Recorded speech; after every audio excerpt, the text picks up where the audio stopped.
Hi hello नमस्कार. मी एकी mehndi art स्टुडिओमध्ये तुम्हा सर्वांचं खूप सारं स्वागत आहे.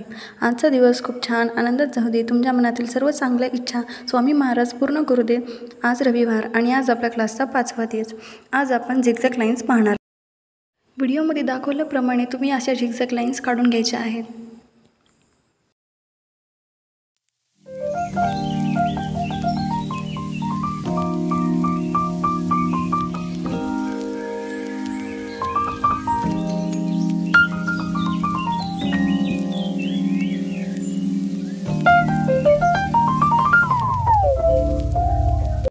व्हिडिओ तुम्हाला कसा वाटला कमेंट करून नक्की सांगा. व्हिडिओ आवडला असेल तर लाईक करायला आणि चॅनलला सबस्क्राईब करायला विसरू नका.